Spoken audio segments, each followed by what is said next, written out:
राष्ट्रक रचयिता पंडित भागचंद जी की जन्मभूमि ईसागढ़ नगर की समाज की ओर से महाराज श्री के चरणों में नमोस्तु नमोस्तु नमोस्तु।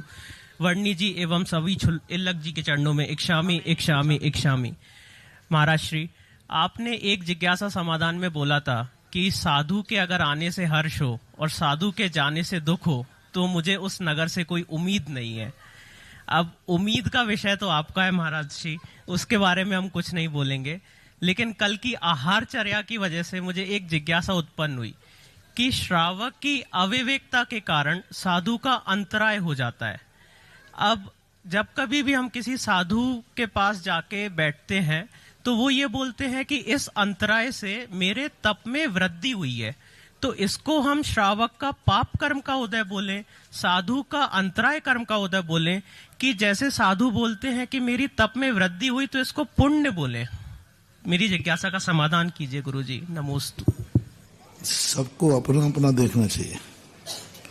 जो हमने उम्मीद का कहा है, साधु के आने पर हर्ष हो, जान पर विषाद हो, तो उम्मीद का अर्थ है अभी उसके दीक्षा लेने में समय है। दीक्षा का कहा था, दीक्षा में कहता है साधु आवे या जावे, हमें तो सच्चा गुरु मिल गया और जहाँ साधु गुरु जाएगा वहाँ हम जाएंगे, उसको हर्ष विषाद नहीं होता है, एक होता है। इसलिए अपेक्षा से कहा था।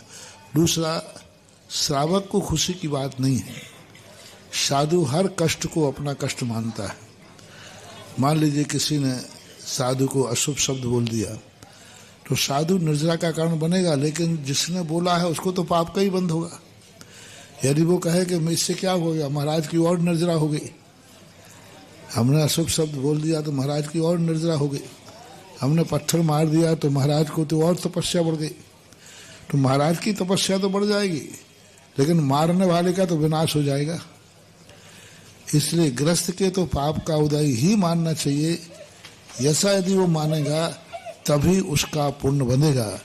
यदि उसने कहा ठीक है क्या फर्क पड़ता है, अंतराय आ गया तो महाराज की तो तपस्या और बढ़ गई, तो उससे उसको बहुत अशुभ कर्म का बंध होगा। तो दोनों को अपनी तरफ सोचना चाहिए। साधु उसे तपस्या मानेगा और ग्रस्त उसे अपने पाप कर्म का उदय मानेगा, ऐसा मानना। बिटिया सुब्रता अपनी जगह सर